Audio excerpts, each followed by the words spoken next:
ప్రతి సంవత్సరం కోట్లాది జంతువులు ఈద్ సమయంలో ఖుర్బానీ ఇవ్వబడతాయి. కాని ఈ జంతు ఖుర్బానీ వెనుక ఒక రహస్యం దాగ ఉంది. ఇది చాలామంది ముస్లింలకు ఇప్పటికీ తెలియదు. ఈ రోజు మనం ఆ రహస్యం గురించి మాట్లాడబోతున్నాం. సుమారు 4000 సంవత్సరాల క్రితం మన ప్రవక్త హజ్రత్ ఇబ్రహీం అలైహిస్సలాంకు ఒక కల వచ్చింది. ఆ కలలో వారి కొడుకు ఇస్మాయిల్ను అల్లాహ్ మార్గంలో ఖుర్బానీ ఇవ్వమని ఆదేశం వచ్చింది. హజ్రత్ ఇబ్రహీం అలైహిస్సలాం ఆ కల నుండి మేల్కొన్నప్పుడు వారి జీవితంలో ఒక భారీ పరీక్ష ఎదురైంది. ఆ కొడుకు. దీనికోసం వారు తమ జీవితమంతా ప్రార్థనలు చేసి వృద్ధాప్యంలో అల్లాహ్ ప్రసాదించినవాడు. ఇప్పుడు అల్లాహ్ ఆ కొడుకు ఖుర్బానీని కోరాడు. హజ్రత్ ఇబ్రహీం అలైహిస్సలాం తమ కొడుకు ఇస్మాయిల్ను పిలిచి ఈ కల గురించి చెప్పారు. అప్పుడు ఇస్మాయిల్ అలైహిస్సలాం ఇలా అన్నారు: తండ్రి, అల్లాహ్ మీకు ఏ ఆదేశం ఇచ్చాడో అది చేయండి. ఆ తర్వాత వారు తమ కొడుకును తీసుకుని మక్కాకు సమీపంలోని మౌంట్ హినా వైపు బయలుదేరారు. వారు పర్వతం వైపు నడుస్తుండగా షైతాన్ వారిని పదేపదే దారి తప్పించడానికి ప్రయత్నించాడు. షైతాన్ ఏదైనా చెప్పినప్పుడల్లా హజ్రత్ ఇబ్రహీం అలైహిస్సలాం అతనిపై రాళ్లు విసిరేవారు. అందుకే ఈ రోజు ముస్లింలు ఉమ్రాకు వెళ్లినప్పుడు షైతాన్పై రాళ్లు విసురుతారు. హజ్రత్ ఇబ్రహీం అలైహిస్సలాం షైతాన్ మాటలకు లొంగలేదు. వారు పర్వతానికి చేరుకుని అక్కడ తమ కొడుకును పడుకోబెట్టారు. ఆ తర్వాత వారు తమ కళ్లకు కట్టు కట్టుకున్నారు.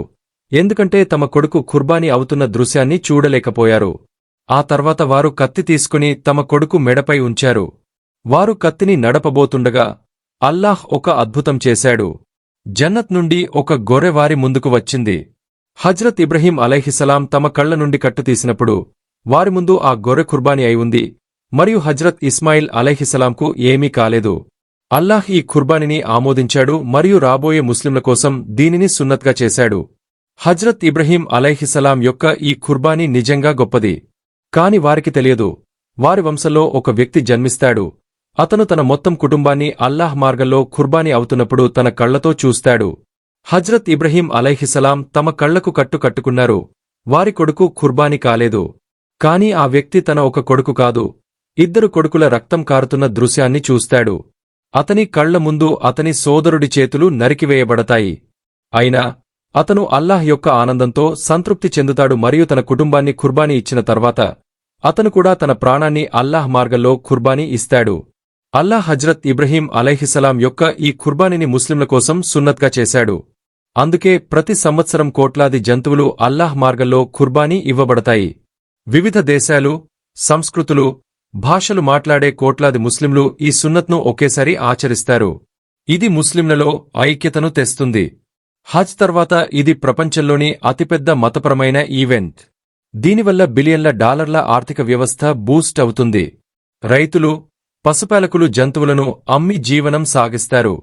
కసాయిలు, వ్యాపారులు, రవాణాదారుల వ్యాపారాలు నడుస్తాయి. స్థానిక మార్కెట్లు, వ్యాపారాలు పెరుగుతాయి. ఖుర్బానీ ఇచ్చిన తర్వాత మాంసాన్ని 3 భాగాలుగా విభజిస్తారు. అందులో ఒక భాగం పేదల కోసం, ఒక భాగం బంధువుల కోసం, మరొక భాగం కుటుంబం కోసం. దీనివల్ల మాంసం కొనుగోలు చేయలేని వారు కూడా తినగలుగుతారు. దీని ద్వారా ప్రపంచవ్యాప్తంగా మాంసం దానం చేయబడుతుంది. యుద్ధ ప్రాంతాలు, శరణార్థి శిబిరాలు, పేద ప్రాంతాలలో మాంసం పంపిణీ చేయబడుతుంది. ఇది వారికి సహాయం అందిస్తుంది. ప్రతి సంవత్సరం 40 కంటే ఎక్కువ దేశాలకు ఖుర్బానీ మాంసం పంపబడుతుంది. అందుకే ఈదులజా ప్రపంచంలోని అతిపెద్ద ఆహార ఉపశమన ప్రయత్నం. ముస్లింలు తమ చేతులతో పేదలకు మాంసం పంచినప్పుడు వారిలో వినయం, కృతజ్ఞత, ఔదార్యం పెరుగుతాయి. కాని ఈ సున్నత్ వెనుక ఈ కారణాలు మాత్రమేనా? లేక ఇంకేదైనా కారణం ఉందా? హజ్రత్ ఇబ్రహీం అలైహిస్సలాం తమకు అత్యంత ప్రియమైన వస్తువు, తమ కొడుకును అల్లాహ్ మార్గంలో ఖుర్బానీ ఇచ్చారు. ఎందుకంటే మనిషికి తన సంతానం అన్నింటికంటే ఎక్కువ ప్రియమైనది. అందుకే అల్లాహ్ వారి నుండి తమ కొడుకు ఖుర్బానీని కోరాడు. అందుకే ఖుర్బానీ అనేది కేవలం జంతువును ఖుర్బానీ ఇవ్వడం కాదు, తనకు అత్యంత ప్రియమైన వస్తువు, తన నఫ్స్ను అల్లాహ్ మార్గంలో ఖుర్బానీ ఇవ్వడం. బాబా బుల్లే షా చెప్పినట్లు, కత్తిని నీ నఫ్స్పై నడపు, కేవలం జంతువుపై మాత్రమే కాదు. అందుకే అల్లాహ్ ఈ సున్నత్ను ముస్లింల కోసం ఏర్పాటు చేశాడు. తద్వారా ప్రతి సంవత్సరం ముస్లింలు హజ్రత్ ఇబ్రహీం అలైహిస్సలాం యొక్క ఆ ఖుర్బానీని గుర్తు చేసుకుని తమకు ప్రియమైన వస్తువును, మనిషి మరియు అల్లాహ్ మధ్య అడ్డంకిగా ఉన్నదాన్ని అల్లాహ్ కోసం వదిలేయాలి.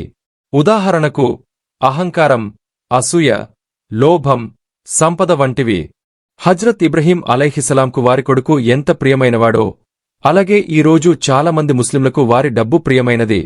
అందుకే అల్లాహ్ మార్గంలో తన డబ్బుతో జంతువును కొని ఖుర్బానీ ఇచ్చే వ్యక్తి కూడా తనకు ప్రియమైన వస్తువును అల్లాహ్ మార్గంలో ఖుర్బానీ ఇస్తాడు. ప్రవక్త సల్లల్లాహు అలైహి వసల్లం సున్నత్ ఇబ్రహీంను చాలా శ్రద్ధగా అనుసరించేవారు. ఆయన ఈద్ సందర్భంగా జంతువులను ఖుర్బానీ ఇచ్చేవారు. ఆయన తమ జీవితంలో చివరి ఈద్లో 100 ఒంటెలను ఖుర్బానీ ఇచ్చారు. అందులో 63 ఒంటెలను ఆయన స్వయంగా ఖుర్బానీ ఇచ్చారు. మిగిలినవి ఇమాం అలీ అలైహిస్సలాంకు ఖుర్బానీ ఇవ్వమని ఆదేశించారు.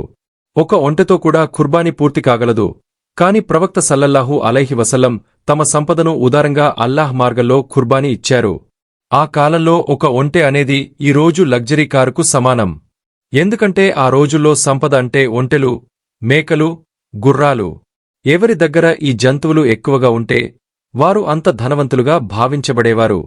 ఎందుకంటే ఈ జంతువులు రవాణా, పాలు వంటి అనేక విషయాలతో ముడిపడి ఉండేవి. ప్రవక్త సల్లల్లాహు అలైహి వసల్లం ఇలా అన్నారు: బలి అనేది కేవలం రక్తం, మాంసం కాదు. ఇది ముస్లిం యొక్క అల్లాహ్ పట్ల నిష్ఠ, తక్వా యొక్క సంకేతం. ఖురాన్లో కూడా ఇలా ఉంది: మీ మాంసం, రక్తం అల్లాహ్ను చేరవు, కాని మీ తక్వా అల్లాహ్ను చేరుతుంది. అంటే ఆ జంతువు మనిషి నఫ్స్ను సూచిస్తుంది. కాని ఈ రోజుల్లో చాలామంది గైర్ముస్లింలు ముస్లింల ఖుర్బానీ ఇచ్చే విధానాన్ని విమర్శిస్తారు. ఎందుకంటే గైర్ముస్లింలు జంతువును ఒకే దెబ్బలో ఖుర్బానీ ఇస్తారు. కాని ముస్లింలు అల్లాహ్ నామాన్ని ఉచ్చరిస్తూ జంతువు మెడను సగం కోస్తారు. తద్వారా దాని శరీరం నుండి రక్తం కారిపోతుంది. కాని ఈ విధానంలో జంతువు నొప్పిని భరించాల్సి వస్తుందని, ఈ కారణంగా గైర్ముస్లింలు మా విధానాన్ని విమర్శిస్తారు. కాని ఈ విధానం ఎందుకు ఉత్తమమైనదంటే, జంతువు మెడను సగం కోసినప్పుడు దాని శరీరం నుండి టాక్సిన్స్, బ్యాక్టీరియా రక్తంతో బయటకు వెళతాయి. దీని తర్వాత మాంసం తినడానికి పూర్తిగా శుభ్రంగా ఉంటుంది. గైర్ముస్లింల విధానంలో ఒకే దెబ్బలో జంతువు మెడను తీసేస్తారు. దీనివల్ల రక్తం శరీరం నుండి బయటకు పోదు. ఇది మాంసంలో ఆరోగ్య సమస్యలను కలిగిస్తుంది. ముస్లిం విధానంలో జంతువును బలి ఇస్తున్నప్పుడు దాని పట్ల దయతో వ్యవహరించమని ఆదేశించబడింది. ప్రవక్త సల్లల్లాహు అలైహి వసల్లం జంతువును బలి ఇస్తున్నప్పుడు పదునైన సాధనాలను ఉపయోగించమని ఆదేశించారు. తద్వారా జంతువు త్వరగా బలి అవుతుంది మరియు దానికి తక్కువ బాధ ఉంటుంది. ఇస్లాంలో జంతువు ముందు కత్తిని ఉంచడం లేదా దాని ముందు మరో జంతువును బలి ఇవ్వడం నిషేధించబడింది మరియు దానిని కొట్టడం లేదా బాధపెట్టడం కూడా నిషేధించబడింది.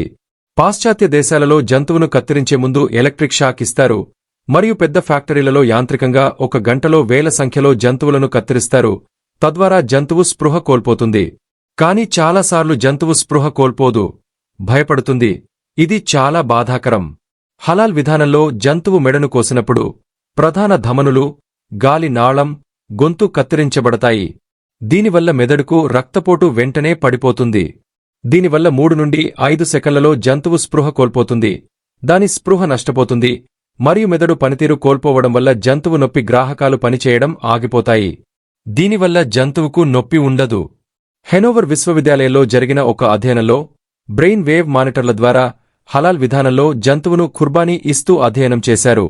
ఆశ్చర్యకరంగా జంతువు మెడను కోసిన తర్వాత దానిలో నొప్పి ఉన్నట్లు ఎలాంటి ఆధారాలు కనిపించలేదు. అంటే జంతువుకు నొప్పిలేని మరణం సంభవించింది.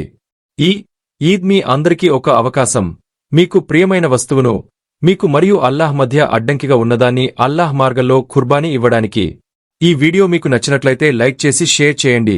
ఇలాంటి మరిన్ని వీడియోస్ కోసం మా ఈ ఛానల్ను సబ్స్క్రైబ్ చేసుకోండి. Yours voice of Islam Telugu.